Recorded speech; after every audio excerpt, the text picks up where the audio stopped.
Which Side Podcast is a proud member of the Which Side Media Collective.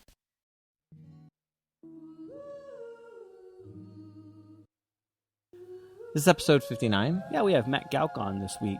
Yeah, he does awesome zines and art. He actually did my support stickers. Yeah. So, Dude, he bikes around fucking everywhere yeah, and writes zines about it.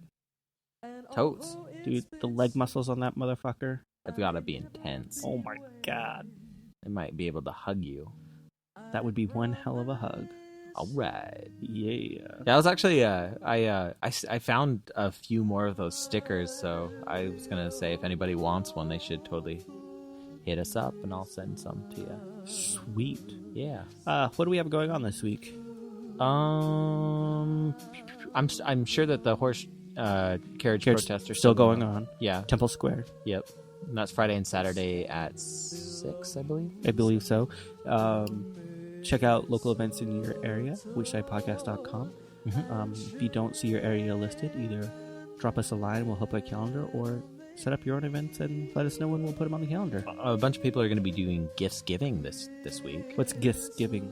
Oh, it's where you give people gifts. Oh, gifts giving. Yeah, Thank gifts you. giving. Yeah. Or Giftsmas. Or, Oh, that is happening this week, or huh? Xmas X. Or... How come I've never heard of any of these fancy ways of saying this awesomeness? I still just like Saturnalia. It's just funny to I like that. No, yeah. Keep Saturn in Saturnalia. That is true.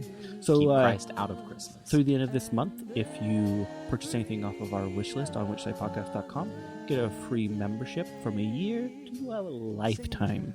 That is the lifetime of the podcast, not you. So if this podcast goes on longer than your life, you can actually put that in your will and give it to somebody else. It's transferable. It's totally transferable. We don't have any like legal papers with it, but I mean our Fuck word. Yeah. Sure. So yeah, just go to whichsidepodcast.com and you can click on the wish list and see what we need for the collective. Dude, and you can get a year-long membership for like $4. Yeah, there's still stuff on there like for like Super cheap. $3-4. And if you want to give it as a gift, you can give the membership as a gift, which means you're, buying something for somebody and getting something for us. That's like a double whammy. Yeah. And, you'd be awesome. So thank you. Yeah, thank you. Yeah, I hope you guys enjoy this episode. I had a lot of fun. I'll be a homo for Christmas and every other day, and every other day.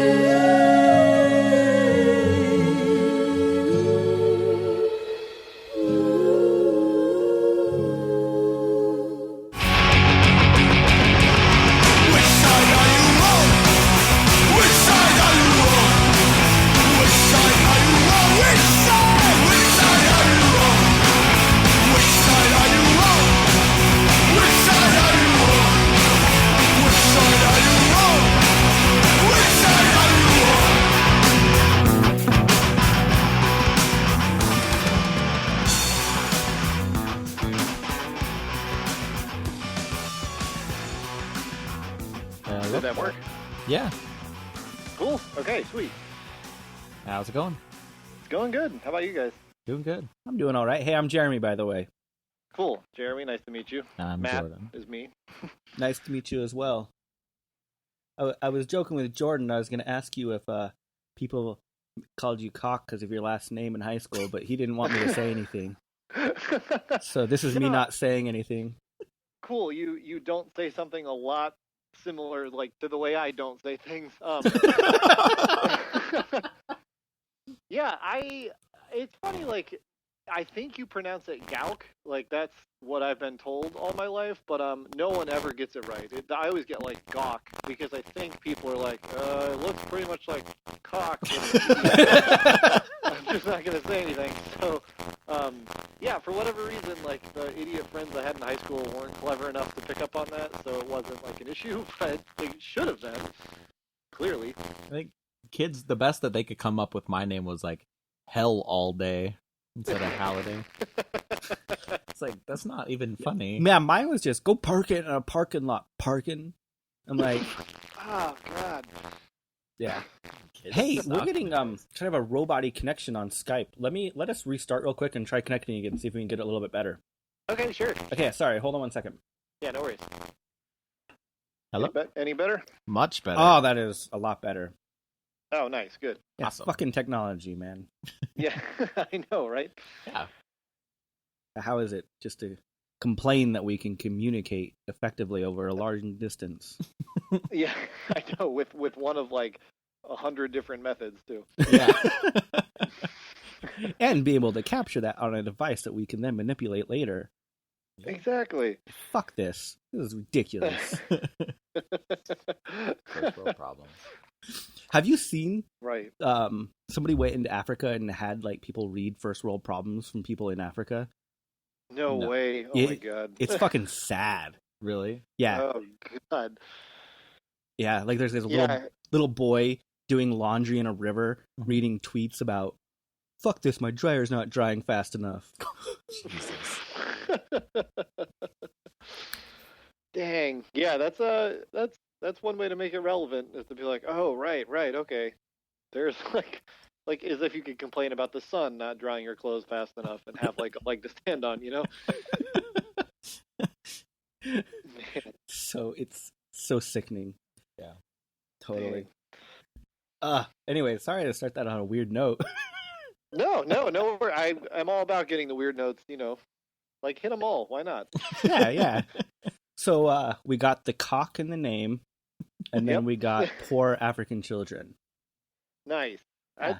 2 for 2 so far. I think we could probably hit some World War II atrocities, and I don't know. Like, why stop there, really?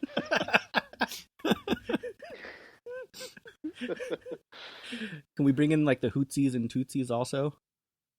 I don't even know what those are, so that's really exciting for me. That's the genocide in Rwanda.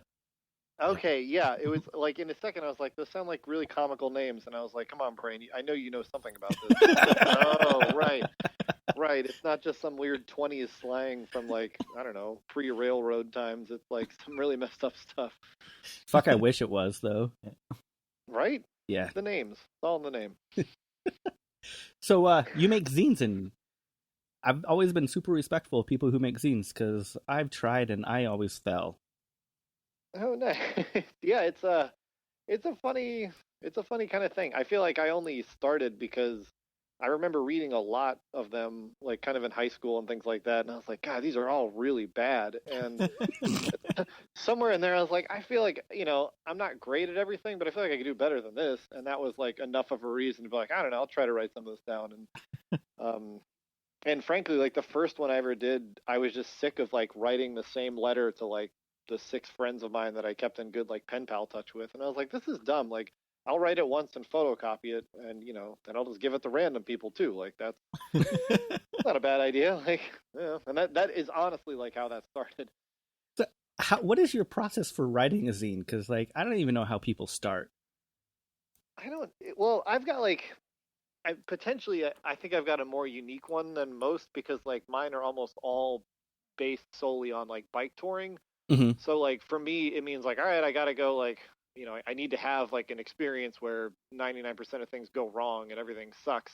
Therefore, like I'll have something interesting to write about. So for me, I'm like, well, let's load up my bike, go do this thing, and then you know I keep like semi decent notes in a journal, and then I get back and I just try to like I honestly look at it like I'm telling a story to like a good friend of mine. I'm like, oh man, you want to hear this crazy story about the bike trip I went on? Check this out, and then I just type it, and that's, you know, like I barely edit it because I don't know too much about that kind of stuff. Like, and then yeah, it's weird. I kind of don't know what I'm doing most of the time. We don't either. Don't worry. Yeah. Fake it till you make it. Yeah, totally. Fake it. That's what Yeah. Janae said. Yeah, Yeah. fake it till you make it. Yeah. Exactly. No, it makes perfect sense, you know, like, because I feel like if you look like you know what you're doing, people are like, all right, they really like that guy knows what's up. And I'm like, no, I do not. So What is your craziest fucking story going on one of your bike tours? Oh man, that's a good question. I don't know. I feel like they're all crazy in their own like sort of right. I mean, the last one I did, I went to Alaska for like, I did like 1,000-mile bike trip up there, and it was just all of that was like some 1500s crazy crap on the walls, because like you're in the middle of nowhere. There's just like a wolf walked right in front of me, and like there's bears everywhere, and like not even kidding, freaking like 12 feet in front of me, this wolf like walks by like the way a squirrel would cross your path. And it like, and it's big, like its back was like probably, I don't know, large dog size, like wolf size, I guess. And it just stopped and looked at me, and I'd like slammed on my brakes, and in my mind I was like, okay, like that book said to do what in case of wolves? And I was like, I forget, I don't know, like, because it all happens like so fast. And yeah, that was crazy, because like it was such a big deal, and this wolf was like, whatever, some idiot on this dumb thing, and it just like kind of glanced at me and kept on its way, and I was like, oh my god. That was kind of cool. And then same thing happened with the moose a little bit later, and that was wild for different reasons, because they're freaking huge. And yeah, moose can be fucking scary. Yeah, they're like, they look goofy enough, but they're really intimidating when you see one like kind of up close, especially when you're in the middle of, in this case, like a field where there's nothing to like, I can hide behind my bike for whatever that's worth and basically just get trampled with that on top of me. So oh shit, I'm sorry. Yeah. I swallowed in the wrong hole. And not that one. Yeah, I ran into a moose at it was a bike festival in Fish Lake, Utah. I was actually stopping to take a leak and jump back down onto the trail, and was a foot in front of a moose. Oh god. And like I was 12 at the time at the bike festival, and I like leaned back to look at it, and I just fell over backwards. And he probably just looked at you, just like, yeah, he just looked at me and walked away. Fucking kid. Yeah, like the fuck is this? Yeah, like idiot 12-year-old. Yeah, it's amazing how like they don't care at all. I mean, like unless you are like covered in peanut butter or something really dumb, then they could care less. Like it's awesome. Yeah. So what got you doing the bike tours? Let's see. Well, okay, the first one started because like I lived in Savannah, Georgia at the time, and I would like grown up in North Carolina, and that's where most of my friends still were. And one of my best friends, who like he was like the kid that we like invented dumpster diving together. Like before we'd heard of it, we were like, dude, we should check the trash. Like this is brilliant. And that was like we were like, there's popcorn in every movie theater. Oh my god! And like it just seemed like the best idea of all time. So like that was the nature of our friendship. I think it was like he was still in school, and it was like his spring break or something, and I was just down in Savannah doing whatever, and he was like, hey, we should have a race to the midpoint of like Raleigh, North Carolina, and Savannah, Georgia, which is like the middle of nowhere, South Carolina. Like I don't even think the town name is like Coward or something. It's really really small, and it's it's like 210 miles in either direction or something, and if you're on a bike, that is. And so we were like, yeah, cool, like that's awesome. And I was like, I'd never biked more than maybe 20 miles in a day or something, and I was like, all right, cool, I'll just load up my mountain bike, which has big knobby tires, and I got for graduating like the 8th grade from my mom, and like I just didn't know anything about it, and went for like a 60-mile ride and messed my knee up pretty bad, went for like another 140 after that, and then basically got to where I was supposed to go. And then my friend like left a bunch of messages on my cell phone, which I like turned on for the first time on day 3. And he was like, hey, I broke down, like this thing happened, blah, blah. Like long story short, I had to hitchhike back to North Carolina. And then I was like, man, like, well, I won. And then I was like, oh crap, like, what the hell am I going to do? Like, I'm in the middle of South Carolina, and I didn't even plan on like going back. I just assumed like the excitement of seeing my best friend was going to like vault me into back home, I guess. And I was like, well, now this sucks. Like, huh. So I ended up like my bike broke maybe 20 miles after that. I slept on top of a KFC, and then I ended up hitchhiking back down, which worked out really well, but it was like 4 days of total nonsense. That and sounds then after awesome. that, I was like, this was great. Like this was so much fun. I would love to try this again. God, and I got a better bike and kept it up. Hearing that little story, like I used to be really into mountain biking and riding, and I haven't for probably like last 12 years. I haven't even been on a bike, and it just makes me so nostalgic. Like I should fucking do that again. It's fun. I mean, and that's like, to me, that was like such a great like selling point to it. I was like, whoa, I could just, like I ride my bike. At that point, I kind of rode my bike off and on. Like Savannah's totally flat. Nothing's more than 2 miles away, so it's not like a big, it's not like a big city ride or anything. But then I was like, dude, I could just do this, and instead of going in a loop, I could go in one straight line and then like sleep there and then keep going. And I was like, oh my god, like I could just keep biking forever. And so, and it's fun. Like it's one of those things that it's just as fun as like the day you learn to do it when you're like 8 or 9 or whatever. Yeah, I let an injury stop me.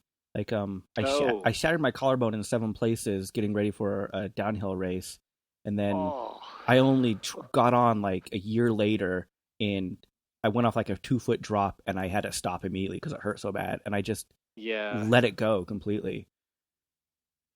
Yeah, that's the injury thing. Is like I will be quick to admit I've been really lucky with like all my injuries are skateboarding related, and they're not like the type to flare up again and in a biking kind of thing. And yeah, I've got messed up wrists and my ankles are pretty jacked, but like so far my knees are holding out okay, and like whatever other part of my body I use when I'm biking is fine. But yeah, in my mind I keep thinking I could road again. Like I know I probably couldn't do like big drops and the heavy hard hitting stuff, but I've never taken the plunge. I've been looking at I'm purchasing a new bike, but I'm like, with road biking I don't even know like really what's worth the money anymore. Yeah, it's tough, and like honestly, I don't even know a ton about it. The bike that I did like all my touring on, I just got on eBay at that point, like in 2002 probably, and was like, I don't know, just it says road bike, it says touring, like it's my size. I was like, I don't see the problem with this, and it's like something I can afford for like $450 or whatever, and and it turns out like kind of in a dumb luck sort of way, it was like a really like a nicer older Trek bike that like it's for what it's worth, it's like 531 Reynolds steel, which again I don't know anything about bikes beyond the fact that you ride them to get places, but people have stopped me to be like, oh, that's like the best steel in the world, like that's on par with like Japanese steel, like that'll never break. And then ironically I actually broke the top tube like maybe a month and a half ago, so clearly. How'd you break the top tube? When I bought it, it had like a really really little ding in it, like maybe big enough to fit like a miniature pencil that you would take, like a putt kind of pencil, like a little like that kind of thing you could fit in the top tube. And just over time, like I think it rusted out a little bit where that crack was, and that clearly had some kind of structural damage. But anyway, like I just slammed on the brakes, with a trailer on the other day, and like heard this weird click noise that was like a very unnatural sort of thing, and I like biked a little bit and looked down, and you could see it like it hasn't cracked all the way in half, but it opens up kind of like a clamshell does now. Like there's just this shape that kind of comes up, and I'm just like, oh god, like that is not going to get better before it gets worse. Yeah, I cracked my bottom bracket once, but never a top tube. Can you weld that, or is it? I feel like I've talked to people. I mean, it's one of those things that people are like divided, very black or white. They're like, no, that bike's dead. Like it's a death trap. Or people that are like, oh, dude, that's easy. Like sand it, take it to like an automotive welder. Like they'll do it for like $5. And I was like, okay, well, I got $5. So yeah, why not? Like, so yeah, so I'll probably give that a shot. Like the thing about that bike is I rode it into the ground. Like I did, probably 30,000 miles total on it or something. It's like, it's super dead. Holy fuck. It needs a lot. It needs so much work that by that point, when I like took it into, I have a really cool friend here in town who's like super anarchist guy who's really good at fixing bikes, and he's always like, God, Matt, why do you bring me this bike every time? He's like, that thing's wrong. I don't even want to like, you can't leave on this bike. And I'm like, no, I got here, it's fine. And he's like, ugh. So we ended up working a deal out. Like I bought a used bike off him that is actually older than my previous model, but yeah, I'm really really into it now. So have you ever that, I was gonna say, have you ever tried recumbents at all? No, I feel like at some point in my life I'll probably get into it, which is to say like when I'm 45 or something, and I'm like, forget this sitting up stuff, like this looks awesome. But Yeah, there's a couple of guys around town. Like, I mean, here, Portland, Oregon, obviously we have our share of like recumbent riders. They look kind of cool. I'm like a little afraid of getting hit by a car on one because I feel like it's that much easier. Yeah, they're And so then it's low. Yeah, and you can't just like jump off and try to make it to your feet. Like, you're just gonna get flopped over, and then you're like basically, hanging out by the wheels of like an SUV, which would be awful. So I don't know. I'll look into it at some point, I'm sure, but. Well, you gotta have a fixie though if you're in Portland, right? Well, yeah, man, I didn't think it was half as bad as it actually is. It's ridiculous. It's so weird. Because, like, I moved here from Chicago because I lived there for like a year and a half just for the fun of it. And, like, that town was, like split between people that just only ride when it's really nice out. And they have, like, cruisers that are made for the beach and are just going, like, 5 blocks to the grocery store. And then there's, like, these super, super hardcore, like, fixed only, like stupid tattoos that all say ride fix or get out of my face or whatever. Like, I don't get over the the fixie top thing. Like, what? Why? I don't either. Like, what's the deal? I rode a fixie up a canyon. It was terrible. Yeah, Never yeah, that's again. like it's simple. I mean, that's kind of a neat thing, right? Like, I but at the guess, same but time, it... like, yeah. I mean, the other thing is, like, if you've got gears that you can change really easily, that's a really neat thing too. It's awesome to go up a hill and be like, this is super easy. Like, Yeah. who wouldn't want that? I don't know. I mean, like, to me, it's such a small nitpicky thing. Like, if you want to make your life about bikes, that's awesome. Bikes are great. But if you want to make it about a very specific style of bike, like, that's so like splitting hairs over nonsense that, like, I could not care that, less. like, derailleurs are great, but they're not Yeah. like that fucking complicated. I know. It moves the chain over like a couple millimeters. It's a cord with a spring, basically. Yeah. I know. It's refreshing to hear people like get it, because there's a lot of people here in town that, like, you roll up with like multiple gears and they're like, ugh. I don't know, like, same thing you were, I thought, but maybe not. Nice gears, man. Yeah, exactly. I know. God, it's so stupid, so dumb. I talked to somebody here in town that was like, he works at like a bike shop and has for the past like 7 or 8 years, and he was really resentful of like the fixed gear kind of culture, because he was like, it brought in all these people that had like not touched a bike in like 15 years, and all of a sudden they're like, oh cool, like there's this kind that's like really popular, like I'm gonna hop on this one, and like then they start doing really dumb things like blown through red lights and like just making like a culture of idiocy basically over this fad. And he was like, I just hate, like, because this friend of mine, he was like, I love my bike, like I love bicycling, I love everything about it, and it kind of sucks to have other people like read about how cool this is, or like see a stupid YouTube video about like, oh yeah, like I'm gonna get that thing, and he's like, it's like such a heartless approach to this thing that, like, people care this much about. And like, I don't know, it's just such a, I guess I just hate when fads like that catch on, because the people that really, really care about that thing are stuck with all these like, like now it's popular. Like, why did this have to get popular? And like, why did it have to get stupid when people were like, oh cool, I'm going to buy this fixed gear bike. That's awesome. Like when Walmart started carrying them, that is like the sign of the apocalypse, I swear. I didn't know Walmart carried them. Yeah, it was like maybe like 3 years ago now, probably longer than that, frankly, but somebody posted like a photo, online, like all these things happened. It was just like the Walmart, like a $99 fixed gear bike. And Jeez. Well, fuck, I'm going to go get one.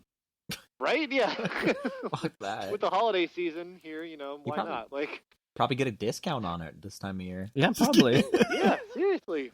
Sure, like buy one, get one free on those things or something.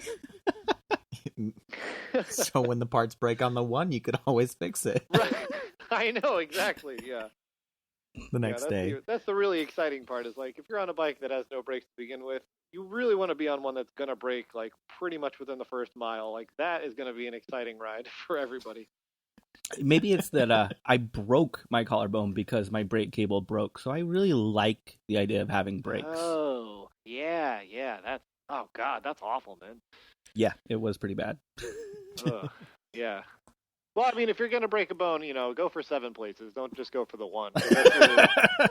Go big or go home. So cheap. Well, it sucked because I actually worked in a bike shop at the time, and I had to I couldn't even work because I couldn't build bikes anymore. Like half my body was immobile. It was ridiculous. Yeah, I've heard about the collarbone breaks. Like one of my cousins was really big into like downhill mountain biking, and he like went over the bars really hard one time and broke his collarbone, and he was just like, I can't do anything with the left side of my body. Like everything apparently is attached to my collarbone. Yeah, it's true. Ugh. And I know awful. mine healed incorrectly because I started riding with my cast on again. Oh yeah. Yeah. Yeah, I've heard about that too. Like I think somebody I know like got a punctured lung because like it healed weird, and there was like a spur that just like sat off the back end of it, and he like slept weird, and it put a small hole in his lung, and then he had to deal with that. Like, what the heck is wrong with you? Like, who does fuck. that? Yeah, so don't do that. I was always more of a skateboarder than a biker, though. Yeah, I'll be quick to admit that's where like my like in high school, that's all I did. I didn't touch my bike at all. I just skated, and I still skate to this day. Like, I love it, and like, I kind of like topped out at doing like all the flip tricks I could learn, and then I started learning them switch, and then I tried some stairs, and I was like, forget this crap. This is awful. So, like I just do the like nerdy little grinds and the stuff that is really bad to show off to people, because like, I don't know. Like my partner, she'll watch me skate sometimes, and I'll be like, "Oh, can you believe I landed that?" And she's like, "What? That looks exactly like every other dumb thing you do." And I'm like, "I was like nollie, and I was like a nollie heel flip, tail flip. That's really difficult." And she's like, "Whatever." I'll be the first to admit I don't get skating at all. I don't get anything with a board. Like if I stand on a board, I'm on my ass. Like whether that's on wheels, no wheels, on snow, it doesn't matter.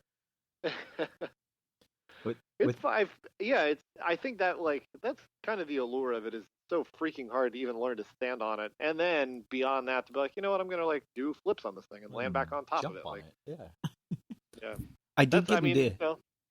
I was gonna say I did get into inline skating when I was like 15 for a while. Mm-hmm. Then I realized it was way too fucking easy, and they're all just a bunch of losers. Well, yeah, naturally. Yeah, exactly. Like the skateboarder rollerblade rivalry is like, it's well known, but yeah, good. Like a friend of mine from my soccer team when I was in like 7th grade, he got sponsored in high school and like, for rollerblading, and like, he's a good friend of mine, so I could never like make fun of him beyond just like, dude, those look so stupid. But I like every 14, 15-year-old, I tried it and I was like, this is like you get it immediately. Like it's like checkers versus chess. Like okay, got it, done. Like there's only so much you can do. You can't grab your feet and feel cool about it. Like it just looks stupid. And grinding even that. It was like one of those things. Grinding like downstairs is like, okay, well I did it. Wow, but I can jump on a railing any fucking time. Like, yeah, exactly. Yeah, it's it's one step up above shoes, which are okay. That's fine. It's like all those kids wearing those soaps with the little wax thing. I mean, in the middle of them or whatever. It's only slightly worse than parkour. Yeah, I know. Parkour is fun. I'm like, I like doing flips and stuff, and I mean, to me, it was like the thing that we always did to goof off at the playground, and then all of a sudden it had a name, and I was like, now this seems weirder somehow. It was fine when I was just being an idiot watching kung fu movies every day. Like, this is different. Yeah, it's fun to fuck around, but when you see people paying money to learn it at the park, you're like, okay. Oh God, that's so sad. Yeah. It's still impressive to see someone jump from one building to another, though. Oh yeah. That's like that's like that'll next always level. be cool. Mm-hmm. I mean, I tried. It was like. I was gonna say I tried jumping over like a dirt ravine when I was a kid, and I fell in, and so luckily it wasn't a building. Yeah, right. That's the that's where the like YouTube gold is when you totally screw up and fall flat on your back down like 17 stairs or whatever. Yeah, it's like I don't know. It was we used to call them like me and my like two dumb friends were like, oh, let's go hang out at this playground and like try to walk across the top of the monkey bars or something, like stuff that was like reasonably difficult, but like mostly inspired from watching really bad like Shaw Brothers kung fu movies. and be like, these are awesome, like the training sequences. Let's just do that for the next 3 hours, and like just do all this nonsense. And then like lo and behold, parkour came about, and I was like, this is the exact same thing, but it's less cool because now there's like sponsors on top of it, and it's like it has a name, and it's not just us goofing off at the park. And I have to buy special shoes now. Yep. Yeah, exactly. That is some stupid bullcrap. Like, I just had Converse, and I was like, these work fine. I don't see what. Why would you change that? It's funny because like my little brother used to. I mean, he's 3 years younger than me. He's not like little or anything. But he would come with us and like do all this stuff, and he ended up going to school in Iowa City, which is like it's a huge school there. I forget what the name of it is, but like University of Iowa maybe. But he started like a parkour club and had like we used to joke about it. He's like, I don't know, I'm just looking for somebody to hang out and basically like play on this really awesome, like there's a good place to climb trees, and there's this other thing, and there's a rope swing, like it's a really good spot. But he's like, all of a sudden like 15 people showed up, and they were like, oh cool, yeah, let's like run over here. And he was like, okay, and like he got on the front of the newspaper for it and all this nonsense. And I was like, Zach, you are part of the problem now. You realize that, don't you? It's pretty funny though. It's so popular here. Like he was saying that people pay for it in the park. Yeah. But it's even on the anarchist free school calendars. Are you serious? Yeah. Man. Oh God. So we're part of the problem now. No, but it's training for the yeah. revolution, Jordan. Yeah. Training for the Right, revolution. yeah, that's just as long as it gets a different name, I think we'll all be okay, Man, free running? That's yeah. Well, no, that doesn't do it for me. No. It's got to have something to do with the rev in it. Otherwise it's all downhill. I'll have to think about Man. that. Yeah, it's it's out there, I'm sure. Like Something like, if people can get over fences that much faster, like I'm sure that's helpful in some sort of way. Like that's awesome. They should call them like the book chin jumpers or something. Yeah, totally. Because they can. Oh God. I was trying to think of something clever to do with the book and jumping as high as your chin. I don't know. Oh yeah. No, there's an idea there. I'll brainstorm it. I'll wander into the like leftist section at the bookstore and be like, all right, which who here agrees with this idea? Who here doesn't? Like, Draw something about it. oh man. So Yeah. That's how all this stuff eventually comes out. Is I have to draw something, and that's how I deal with it. But speaking of books, don't you have a new book coming out? Yeah, what the crap is that about? That's so stupid. Man, if there was a, I think I wrote the first Next Stop Adventure in 2003, probably. If I could see 2003 version of me right now and be like, hey, get this, idiot. There's a book that's going to be based on what you're doing now that's, so like, write it as if people are going to read it. I'd be like, yeah, right. And I would probably get in a fight with myself, and one of us would have died. But So, how the fuck did that come about? I don't know. I wish it was like a good story. It's like kind of not even, it's like a unstory almost. But, yeah, I used to work at Microcosm Publishing for a little while, just helping out. I started doing art for them, and then, ended up doing like mail order and helping with the shop here in town. And then they kind of got a bad rap for doing some stupid stuff. So the people with integrity quit, myself being one of them. And then most of them formed Pioneers Press, which is like based out of Kansas now. And they're all still friends of mine, obviously. And like, I think they were just looking for a book to publish. And they were like, I don't know, we love your zines. We like your writing, we should just do this book for you. And I was like, that's really funny. And then Rio, who's like a really close friend of mine here in town, he's like, nope, like we're like spring next year. Let's do this. And I was like, okay, all right. Wow. So, I've been trying to work on the cover for the last like month, and I keep redrawing it. It's like, not good enough.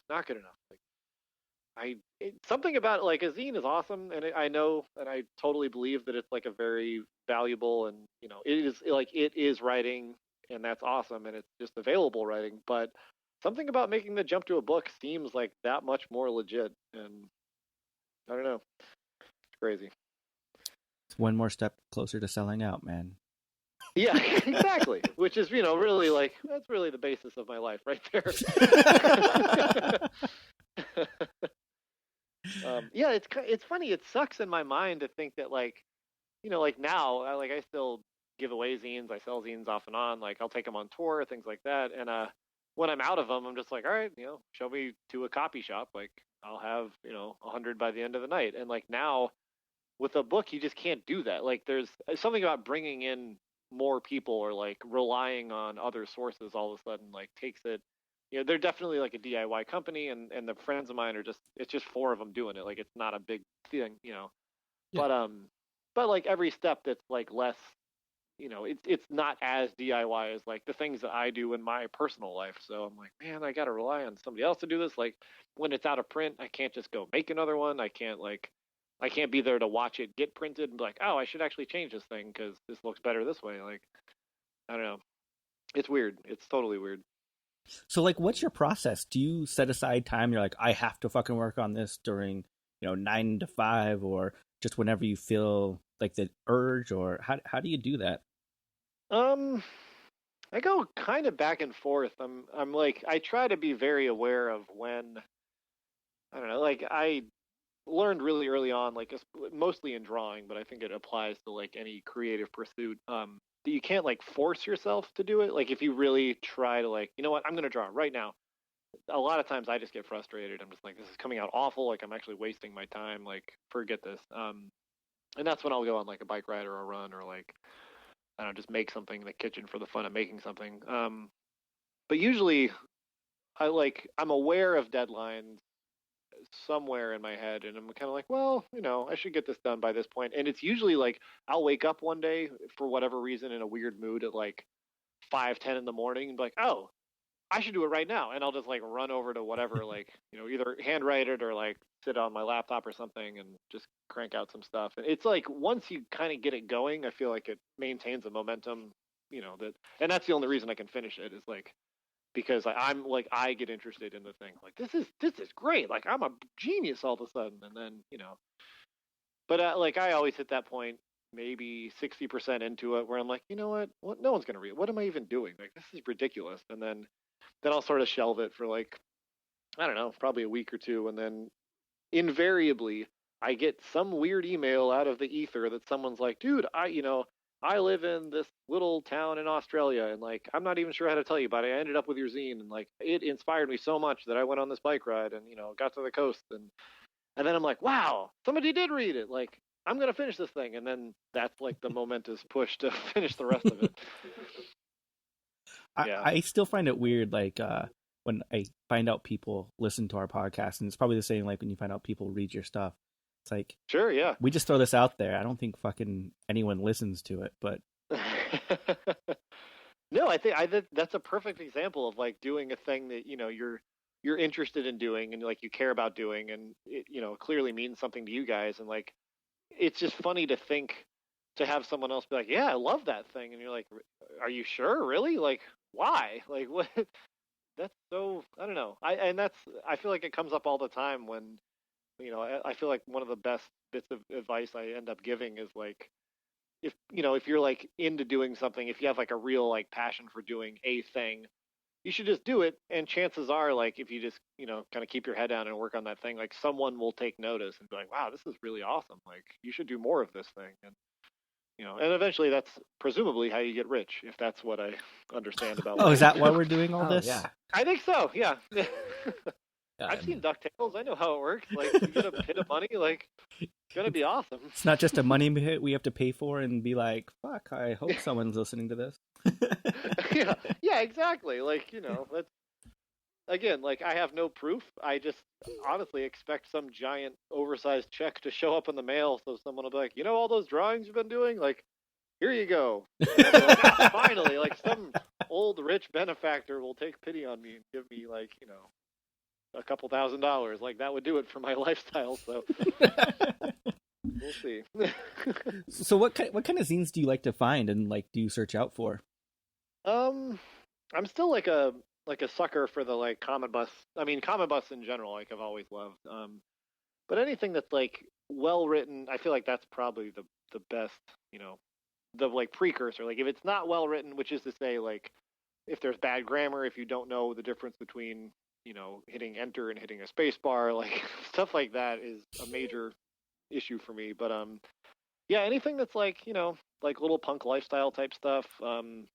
I know people are like super divided about it, and like, but Evasion, I always loved. Like, I thought the writing was awesome, and it's just, it's super interesting. Like dumpstering stuff is all those stories are really funny. Like, if I could like request the type of zine, it would be like survival stories are some of my favorite. Like like I got stranded on this ice expedition, and like I've read all those books and I've read all that stuff, and I feel like I'm sure there's zine stories about them. I have a good friend who's a sailor, like a kind of like an anarchisty sailor dude, and he's got all these awesome stories, and he's one of the only, maybe one of two, like sailor zinesters there are in the world that I know about. I'm sure there are some, but that's like, I mean, that's kind of the fun of it, is you can't, there's no like giant database to discover all the stuff. You just have to talk to people and go to shows, and eventually you'll find one. But like a cargo ship sailor? What's that? Like a cargo ship kind of sailor? Oh no, he's got like I think he and a friend bought like a sailboat, like a little. Oh, like actual selling. Yeah. He's and of course, like, you do things DIY, you're gonna get funnier stories because everything's gonna break, and like, so they're all like, it's day 37, we were out of water again, like our mast fell over, and shit. They like stuff that is some like next level crap. Like, it's one thing to be on a bike and be stranded on the side of the road, like you can hitchhike, that's not a big deal. Freaking to be in the middle of the ocean though is it's crazy. Reminds me of the book. They're good. You ever read that? Yeah. No, I haven't. I have read that. Yeah. But I was just reading about an expedition, and I don't remember the name of it, where they move pedal powered everywhere, and they have a pedal powered boat. So there's no wind powered or anything. Nice. Yeah, pretty amazing. I had kind of considered that, and actually have like some sort of drawings for an idea that I was going to try to do, like a Next Stop Adventure 6, like a water issue where I like built a raft, hooked my bike up to it, and then basically biked to, I think from here I could do the ocean pretty easily. It's only like a 4-day travel kind of thing. And so I could bike to the ocean and then just like, take the raft apart, I guess, and then bike back on land or something. But yeah, it's awesome. Like, I kind of love that every time I'll have an idea like that, then I'm like, man, this is crazy. No one's ever done this. That's like a guarantee that at least like 40 people have tried it. They're just, their stories are like so hard to find. Yeah. I was reading like this guy, he was in Hawaii and he was pedaling to another island and then got stuck in a cross current for 15 days that he couldn't pedal out of. Yeah. Oh, it's funny. Like, it's funny, comma, not funny, It's funny that he didn't die. And so now you're like, holy shit. Exactly. Man, that's insane. Yeah. That's the stuff, like, every time, like, we have a globe where I live in the house that I'm in, and, like, every time I look at it, I'm like, my God, that is terrifying. Like, because you can, can see how far, like, North Carolina is. Like, I can see all the bike trips I've done, like, in these little, 4 to 5 inch sections, and then you look at the ocean and it is stupid huge. Like, oh God. But I mean, I don't know, it sounds awesome. I at some point would love to try it and potentially die, but I'm sure I'll be fine. I would love to like sail to an island or something like that, just go from one place to the next. But then I think about, like, I have to pack in all that produce and stuff because you're not your typical sailor where you're going to be fishing out of the ocean or anything. Right. I know. Yeah, that's kind of like the unfair part, is that even a lot of the survival stories I've read, like, the only way people make it through is, they start catching fish because you have virtually no option. Like, could maybe eat seaweed, but that sounds terrible. Even if and that's if you can find the find seaweed. it. Yeah, you'd have to jump right. down. Yeah. Yeah, that's a tough one. I mean, I actually learned to sail when I was in high school. My stepbrother, like, his best friend started this kind of like an adventure company, if that makes any sense. It was like the kind of place that like takes, like 17-year-olds out to like, hey, you're going to learn to scuba dive, and like, we'll teach you to do it. So, pay us X amount of dollars and like come hang out on the ocean for 3 weeks.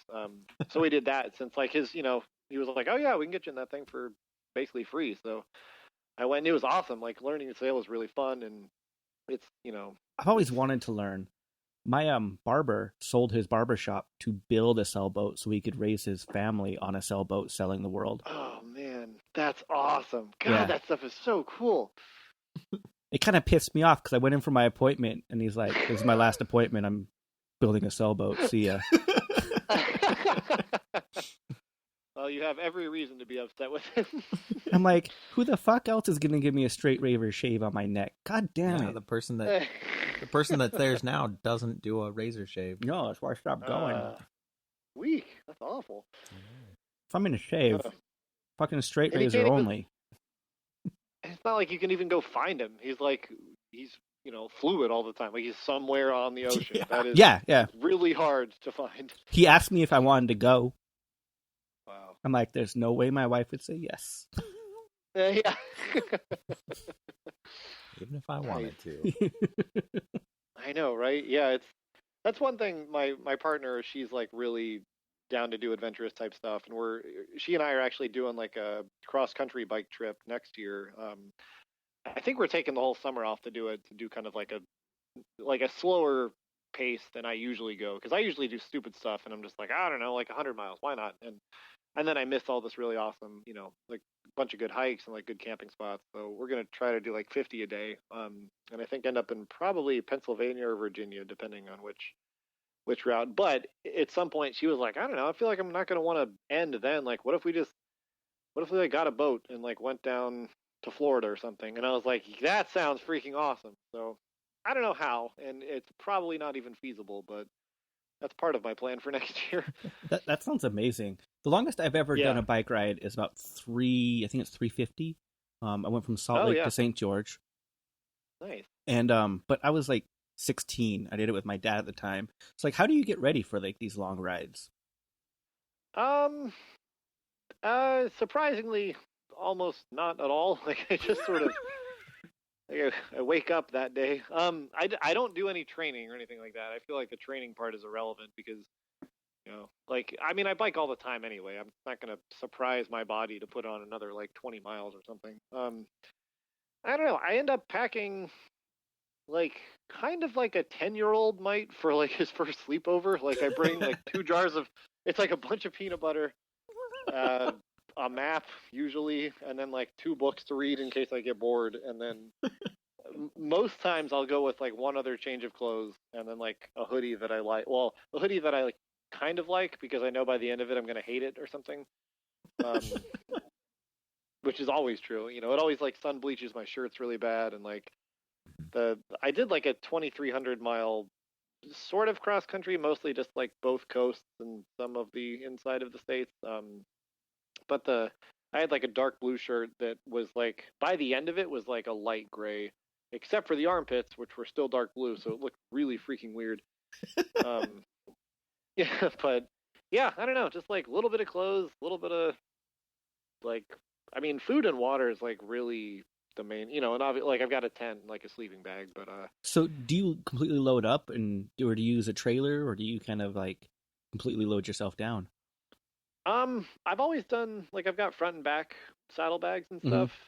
I'm the trailer thing sounds cool, and I feel like I have a trailer here in town, but it's kind of like just it's not a good one. It's like plastic based, and I got it off Craigslist for like $40 or something, and it's mostly just for like hauling around, I don't know, whatever. Like you wouldn't want to use it on a long ride, but it seems like the benefit I would feel is like, if you get to a town you want to just like ride your bike in, you can just drop the trailer and like lock it up somewhere and then go like actually enjoy biking in like say DC, because like I remember when I got through DC on my first bike trip, you still go like 7 miles an hour because you have all this crap on you, and I don't know, it's kind of annoying, but I still like it. I was gonna say, do you limit yourself on your miles per day, or do you just like whatever you feel like it?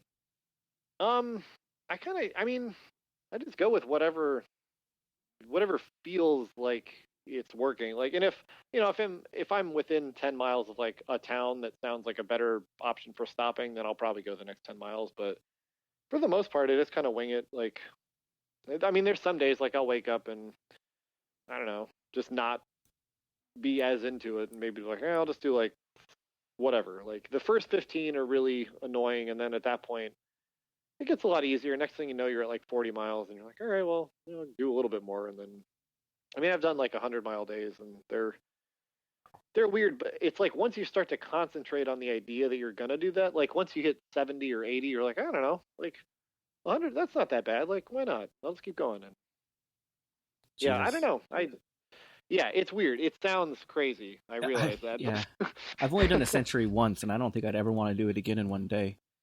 Yeah, I feel like with all bike trips, the beginning, like if you look at them, statistically, like my first couple days, like say it's a month-long trip, the first like week are all like 50, 60, maybe 70, and then they just go up and up, and then like by the end, like hundreds are really easy to do, just because A, you're sick of doing what you're doing, B, like your legs they look crazy all of a sudden, and then it's just nothing but muscle with this like shin bone kind of hanging out somewhere in there, and like I don't know, it just becomes easier, I guess.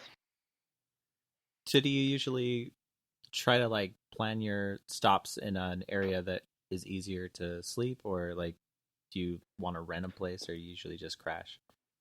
I've always just crashed places. Like best case scenario is like finding a little to mid-sized town that has like one late night grocery store or something like that, and then I'll go there, get something to eat, and then like just kind of like scout out a decent camping spot that's like the kind of place you're not going to get messed with or whatever. And they're usually like on the outskirts of little towns like that. It's typically pretty easy, but yeah. And then if there's like a good roof or something, that's always fun, just because who doesn't like camping on the roof? Like that's why not? Where's the craziest place you've camped out? Where's the craziest place I've camped out? Well, I did. Let's see. Okay, this is tough. I've done 2 nights on the same KFC roof on different days, which is weird. Before I even had a tent, and I found a giant refrigerator like size cardboard box, and I brought that up there with me, and then like it was really funny, but it worked really well. Like it rained that night, and I was like, man, I'm gonna get wet, and I was like, wait a minute, no, I'm not. Major downside being you smell like my clothes, my being, and like my sleeping bag all smelled so much like KFC after that. Like it was awful, like awful. So that was bad. And I don't know. Apart from that, like I feel like I have a good one. I'm just blanking on it. One time I found like a mobile home. The place you buy mobile homes, I guess, like a showroom type thing. It has like 5 or 6 of them just on wheels, like right out in this thing that's, like, come check these out. And it was like way past the time they'd be open. And it was like maybe a Saturday night. So the next day was going to be a Sunday morning. And I was like, I should try one of these. And I like just tried the door and it was open. And I was like, I'm staying inside tonight. This is awesome. So I just like slept on the carpet of this little house, and like was actually really terrified that someone was going to show up the next morning and, arrest me or something really stupid like that. And that, it worked out really well, but I actually didn't sleep too good. Slept under a bridge a couple times. Those are always interesting. But yeah, I don't know. Those are the good ones, I think. So traveling so much on a bike through the country, what is your take of like the average Joe Schmo in like the Midwest? Like how do you think, like veganism and anarchism, is it penetrating? Is it getting anywhere? Or is it kind of just really hitting its own little cliques everywhere? That's a good question. In my experiences, I feel like it really hits the clique thing. I think is probably a pretty apt way to describe it. Like there's pockets, clearly there's towns that are more progressive, and I think like, vegan is a word like you can even like hear, and people are like, oh yeah, like, okay, you're vegan, I know. Like you can go to like a Thai food place and just say like, oh, can I get that without the egg and with no fish sauce? And they're like, oh, you want it made vegan? And I'm like, oh, awesome. Like you've clearly heard of this concept. That's really cool. But there's places like, I mean, God, like places like Mississippi and Alabama and like freaking a lot of Iowa for that matter are just, it puts me right back to how I felt being like 15, like being a skateboarder in like, rural North Carolina, like in my high school. And like, people call you bad names all the time that I don't care to repeat, but you get so used to it. You're like, all right, yeah, like that's a bunch of rednecks. We should go. Like that's the way it is. And like, like personalities like that are still out there. And that's crazy to me because, you think like clearly there's progress being made. It's just, it's penetrating some places, but there are some that it is very difficult for me to think they will ever like come around on these ideas. Like, I don't know. I mean, but they're usually like, for the most part, they're nice about it. Like when I was in Alaska, there's a lot of like people who just as soon shoot you in the face as like eat a vegetable. But like they were like, a lot of them are really kind to me. That this one dude, like I was buying the one like rice dream bar that this weird place had, and this guy in front of me was like, "Man, you biking through this place? I got moose burgers. Like, we'll go grill them up right now." And I was like, "Oh, that's awesome. That's crazy." I was like, "No, I don't really do like meat or anything, but that's really nice of you." And he's like, "Oh man, you're like, God, what did he call?" He was like, are you a healthy? You one of those healthies I'm hearing about?" And I was like, "Yeah, dude. Yeah, I'm a healthy. That's the nomenclature I prefer to go by." But it was cool, and I feel like that is almost like a more, like I feel like I get the best responses out of people when I'm just like, yeah, I just try to stick to like, like when people ask me what I eat, and when it's phrased that way, I'm just like, oh, I usually eat a lot of sweet potatoes and kale, and like I'm really into Brussels sprouts, I'm really into this thing, and it's usually just like vegetables, which have never been labeled strictly vegan. They're vegetables. Like everybody knows what they are. So yeah. And I prefer that approach than to other things. And I think a lot of that's just like from just experiential kind of like people getting weird about like, oh, you're one of those, like I freaking hate you guys, and people are like, all right, right on, you try to stay healthy, that's cool. So what brought you to veganism? Let's see, I went vegetarian pretty much like right when I went into college. Like when I started having to buy food is when I went vegetarian, because like lived with my parents till I was 17, I think, and then and like had little say in like what was going to happen in the dinner table anyway. So got out of there and started doing vegetarian, and was like, to me it was just like I was like, oh, like when I have the option of eating meat and I have the option of eating like salad, like I honestly prefer, like if I could, I'd probably just eat sweet potatoes, kale, and salad for the rest of my life with no change whatsoever. And even then I knew that. But I was like, all right, cool. Vegetables. Yeah, that's awesome. Like this makes sense. And like, I kind of looked at it like way less animal rights, way more like, this is just like what my body, it knows how to handle these things. Like meat looks gross. Like my dad's heart's not that great. I feel like, science and logic are telling me something here. So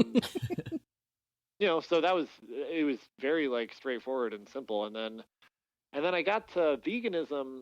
Like I stayed vegetarian for a really long time. And then I started, probably like in Savannah, which was like 2003, I started dumpstering like really, really heavily, and then like did a strictly like dumpster only kind of thing for like maybe 5 or 6 years, even through Chicago. And that was cool because like I was getting realistically like 95% of what, I was eating from dumpsters, which at the time, like bagged salads were such a huge thing that no one was buying. And like soy yogurt was also something that places would order, but no one would buy. So they'd throw it away all the time. And, I had like basically a vegan diet, despite the fact that I wasn't trying to have one. I was just interested in keeping it like vegetarian, and I didn't really like cheese, so that was like irrelevant. And milk products freaked me out anyway. But I was, if you'd ask me, I'd be like, no, I'm just vegetarian, and like, whatever. And then somewhere in there, I had a really good friend who was like a raw foodist, and I think we had a couple talks about things, and he would just be like, oh yeah, this, and like, then I remember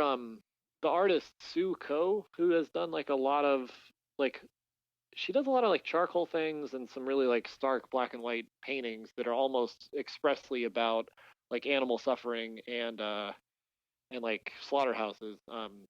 She came and gave a talk where I lived, and I was like, whoa, this is like insane. And then I remember, like finally like putting the pieces together in my head. I was like, oh my God, like, I worked at a grocery store at the time, and I was like, Tide's made by Procter & Gamble. They put this in like rabbit's eyes and stuff. I was like, holy crap, it's everywhere. And like, it all just made sense.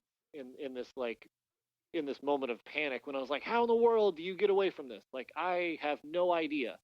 But okay, like I'll, and like you make those baby steps of like, I won't wash my clothes with this brand ever again. Like that's easy. Like that doesn't matter to me. And then, and for the longest time, like economics was what drove me because I was, I was like every broke punk kid. I was like, like if I can dumpster it, I'll use whatever.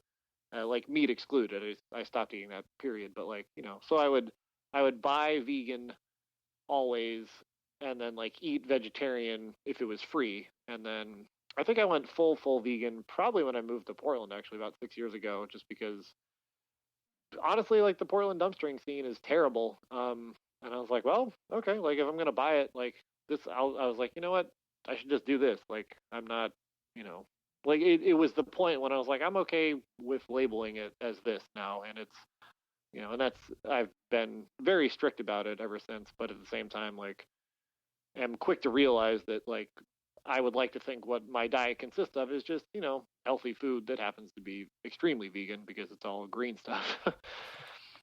See, in my diet, just vegan, just not healthy. Yeah.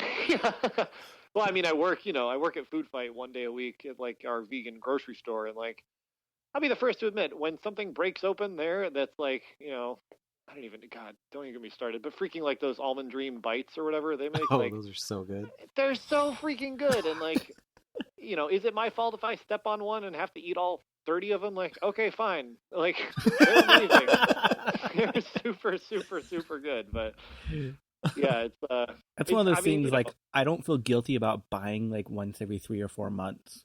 Like, I'm like, I'll buy it. Like, it's been a couple months. I might go buy one right fucking now. Yeah, exactly, man. They're so good. Like that's the thing, and oh God, it's troublesome because I feel like in all things like even it out. Like I'm just like, well, I did this, I did this thing, and I ran like 9 miles this morning. I'm hungry. This is here. It's done. Whatever. Like, see, I'm like, oh fuck! I just walked down a flight of stairs.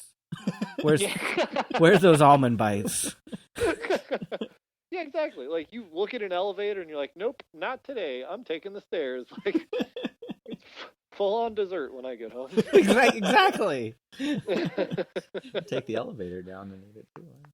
Yeah, I'm into that. It's exhausting. I mean, that's the nice thing about bike touring is I will justify freaking anything after like a long bike trip. I'm just like, I'm going to eat nothing but ice cream and potato chips. Is there an organized anarchist bike tour across the U.S.? I actually do not know. I would not be surprised if there was, although I feel like organized and anarchist sort of cancel each other out in some sense of the term. But yeah, I don't know. I've heard about there's a couple like state long rides that exist in different places, but I would not be surprised. I'll just say that much. But I don't know. I was gonna say that I really want to get back into dumpstering. I haven't since like 2008 when the FBI first visited me. I haven't really. I tried to keep as clean as possible, not even doing dumpster diving or anything else like that. Sure. And it seems so like. I was thinking about it talking to Mari yesterday, and I was just like, man, I'm kind of scared to do it now again. Like, it was so I was so that kid that was sleeping on dumpsters when I had to on tour and stuff like that. And see, and it's just the concept. I was never big into dumpstering food. I mean, I did it when we had to, but I'm way into dumpstering furniture. Oh yeah. But yeah, the food it never appealed to me. Except the one time we found a dumpster, top to bottom, coconuts. That's awesome. God, that's amazing. Fucking Those amazing. are my favorite stories too. Like I love those. We found this thing. Like because they're such good stories. Because I mean everybody throws away something weird. Like be it a grocery store, or like somebody that's moving, or like a weird warehouse full of whatever. Like yeah. When we had the Witch Side Rendezvous, we went around the campfire and asked everyone what's the weirdest thing that they dumpstered. So I'm going to ask you. Such a good question. That actually, I should say that is a zine I would love to see. Oh yeah, like a pure dumpstering kind of thing. Like Oh man. I got a lot of good stories. My best one by far is and I feel like this is probably written in one of my zines too, I think. Yeah, I used to dumpster this magazine place all the time because they had like, ad busters and stuff like that. And they shared it with a coffee shop, and I found this giant box, and I was like, oh, I bet it's like, it was like 3 a.m, and I didn't want to cut it open because it was taped shut. And I was like, I bet it's like freaking a coffee maker or something crazy. I'm just going to take this home and cut it open there. Got it home, put it on my bed, slid it open, like just unfurled the top, and it was like 17 damaged and shipping dildos. And Awesome. Like, crazy looking shapes and colors and stuff. I was like, holy God, like this is insane. And there was like, and like paraphernalia along those lines. There was like God, like I don't even like it would be like a fleshlight type thing that was way crappier looking. We'll just put it that way. And like this really goofy condom hat. Like it would be fun to put on your head and be like, oh, I'm like a giant penis or something. But anyway, it was hilarious. And I guess like it turned out that magazine store had like a back room, like for adult stuff. And I had no idea. Like I never went in there, but yeah, that was crazy because like I had expected one thing so hard, and then I got this, and I was like, what am I gonna do with 17 dildos? Like, I have no idea. That's you got a dildo once. Yeah, that's the funny that you say that because I found a dildo of all places, a pizza dumpster. Oh, It was like a 10-inch giant, like latex. It was huge. It was absurd. And wow. The only logical thing is like somebody got it as a joke because I know it was like a vegan pizza place, and I know a lot of the kids there are like the bros that like to do practical jokes on each other. So I'm assuming that's what it was from. But yeah, I did bring it back to the collective I was living at the time, and we had fun pictures with it a lot. They're hilarious props. Like you can make any party a lot funnier with those things. See, you guys use them as props. I'm just like, score. Yeah. Fair enough. Oh, yeah. What's your weirdest, Jeremy? Mine's not really super weird. I used to go to a nursing home and get lots of like wheelchairs and walkers and like bathtubs, like stuff like that. Mm-hmm. But it's nothing like super weird. Yeah. I found a cardboard cutout of Buffy the Vampire Slayer one time, which was pretty cool.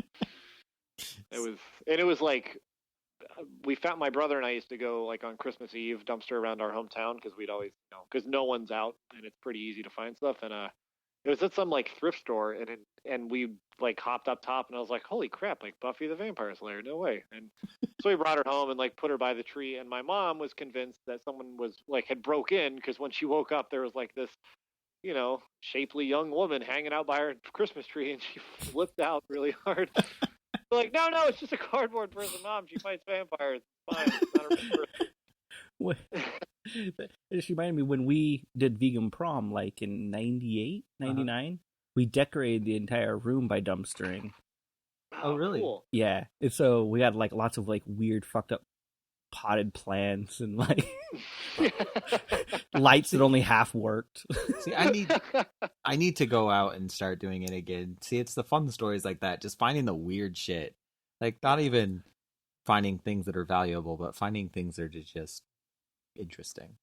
Oh yeah. There's like gold mines out there, because there's awesome stuff that like you realize you don't think you need it until you find it. Like you'll find like an inflatable raft and be like, oh God, like there's my weekend. Like I'm just gonna go to that lake or whatever. And I like thrift store dumpsters have always been so good to me. If in like small towns or any thrift store that has a back to it that's like not a Goodwill or whatever is usually pretty good. That's awesome. I heard REIs are great for that kind of thing. Like yeah. I never dumpstered at an REI. Just other things.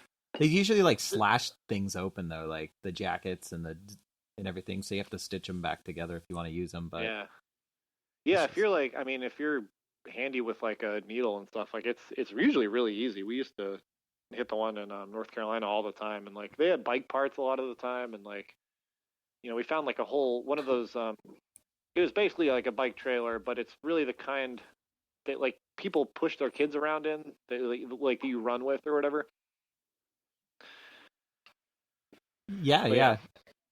They're fun. Sorry, one second. Sorry, No, go for it. I was just yelling at a 7-year-old. Nice. Yeah. I was. What was I saying? I don't know. The Sorry. REI thing. Oh yeah. She totally distracted us, but Fucking kids. I was gonna say that I never thought about dumpstering. You said you got popcorn from movie theaters. I never even come across my mind, like the things that you just. Okay, yeah, but you do that once. Maybe you're different. I did that once, and you're just like, I'm done. Like, that's too much fucking popcorn. Yeah. Garbage bags full. Yeah. We like catered a couple shows or something a couple times like that. Just because, you know, it's like to see something in that amount. You're like, what am I going to do with, like, this is so much food. And I was like, all right, I guess we'll bring it to the show. And like, it's really funny to see like 30 people just like kind of casually snacking on the biggest bag of popcorn you've ever seen. But, you know, but that is one of those things that I'm like, all right, I'll do that once every 10 years because I really don't need to, you know, it's always there. popcorn. You'll always find it. It's cool. Yeah. Yeah, I worked at a movie theater. It was like 4 bags every fucking night. Really? Yeah. Huge bags. Well, maybe that'll be my first stop in my rehabilitation into society. Yeah.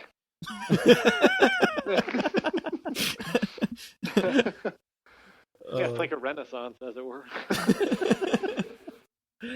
Oh, well, thank you for sitting down with us. How can people connect with you, like online or in person? Either one, I would say. But yeah, I'm not on Facebook.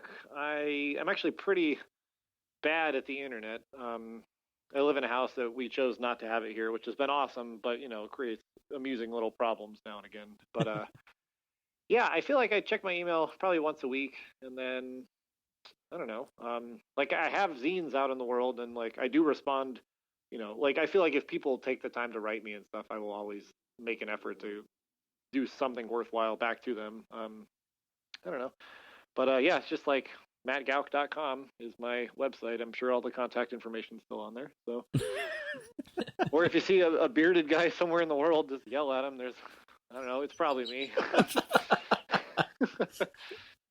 I will try that. Speaking of Yeah. speaking Give of it a shot. beards, have you heard of the Give it Australian band, The Beards? No. Oh my god, they're fucking amazing. Cool. Wait, what kind of music? Like, It's kind of little folky, a little like Okay. rock. It's pretty good. It's just all. Cool. My favorite song they have is if your dad doesn't have a beard, then you have 2 moms. that's awesome. All their songs are about beards. Yep. You told me to shave my beard, I killed you, something like that. I Yep. don't know. Very straightforward. I'm into that. Yeah.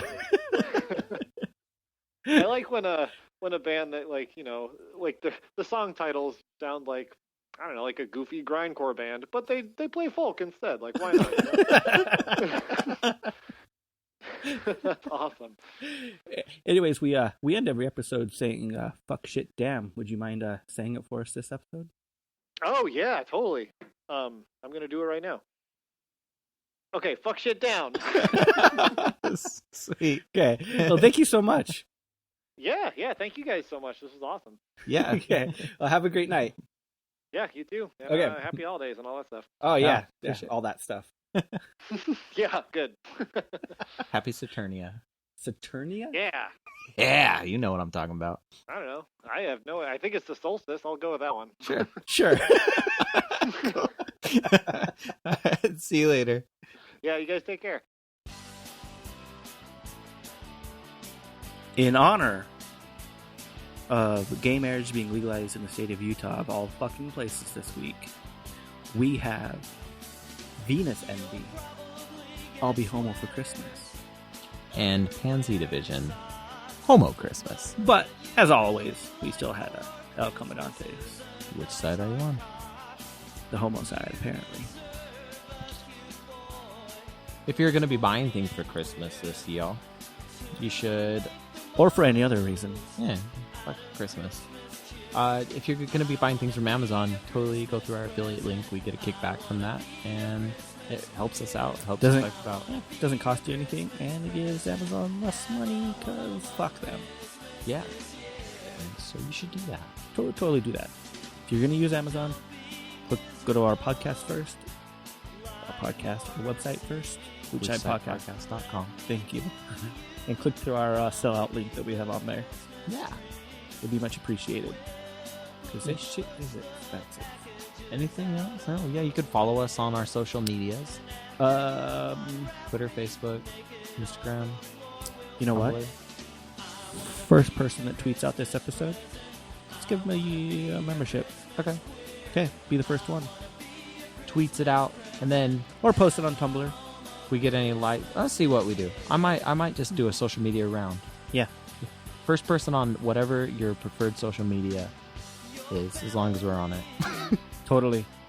All right. Hey. Fuck this shit. Damn it. Fuck. Shit. Damn. Happy holidays from all of us here at Which Side. Fuck you.